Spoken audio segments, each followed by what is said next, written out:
Hello again. I'm no fan of Boris Johnson, to uh, put the matter mildly, and I have very low expectations of his leadership. Even so, I was slightly surprised to see him break not one but two manifesto pledges yesterday.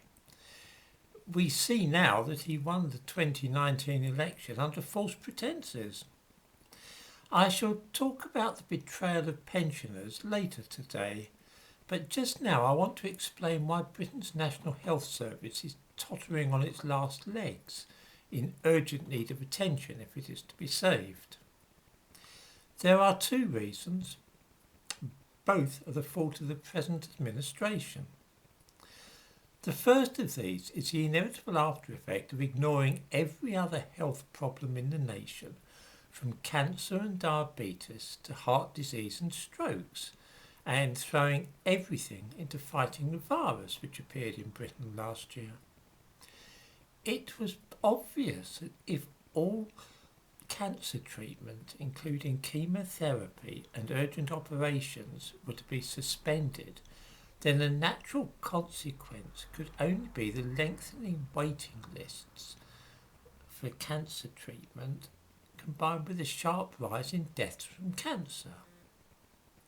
The same goes for heart problems, dementia and every other illness which was neglected for over a year. Of course, death rates are rising now, and waiting lists for treatments are at record levels. This part of the problem may be laid entirely at the door of the Prime Minister, since he was ultimately responsible for the policy of abandoning all medical care for so many people in favour of focusing efforts on a single illness.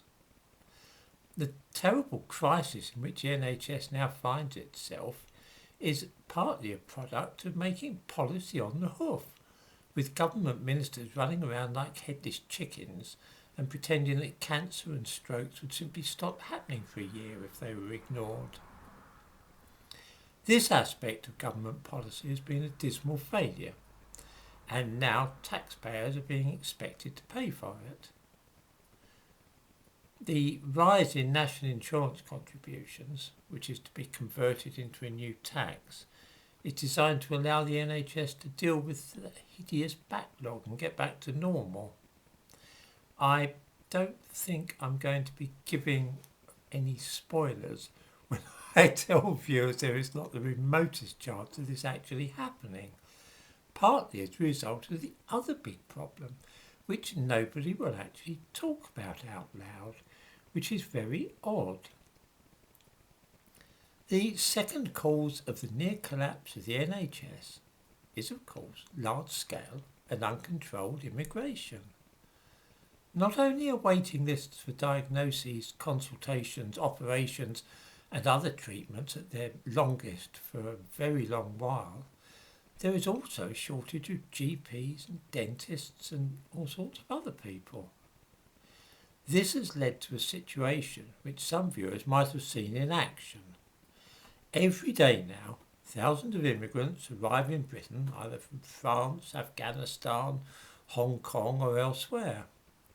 Many of these people are homeless and have no money. They have never contributed a penny in national insurance contributions, but nevertheless expect to receive free medical care from the NHS as soon as they arrive in the country. Because those who have come here illegally or overstayed their visas, had their claims for asylum turned down and so on, cannot get onto the list of a general practitioner, they use their local hospital as a GP instead. There was a time when the casualty departments of hospitals in this country were for just that, casualties. If you broke your leg or gashed yourself badly in the garden or kitchen, you'd nip down to casualty to get stitched up or have your leg in plaster, a tetanus jab or whatever. That's all changed now. These days, attending the casualty or A&E at any hospital in Britain is like being in the third world. Instead of people with broken legs, there's a line of people, many of whom do not speak English, wanting to be seen because they have stomach aches, rashes, diarrhoea and so on. They are using the casualty department as their local doctor. Because thousands of people are now turning up every day in this country, having left Afghanistan in a hurry or crossed the English Channel on a small boat, this situation can only get a lot worse. There's not the remotest chance of it improving or the pressure on the NHS being relieved. There is no chance at all that imposing a new tax on those who are working will solve this problem. It's also very unfair. Why on earth should those people paying national health contributions in this way be expected to subsidise all those people who have never paid any tax in Britain and in many cases are never likely to do so? It's not fair.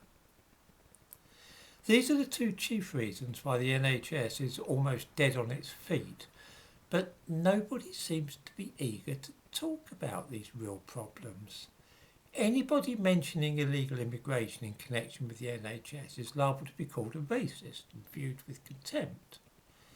I wonder if the people who speak like that really don't understand how the world works or what it is with them. We can either have a welfare state or we can have uncontrolled immigration. One or the other, but not both. Since Britain appears to have plumped for uncontrolled immigration, I'm very much afraid that this means we will have to do without a welfare state. It's as simple as that.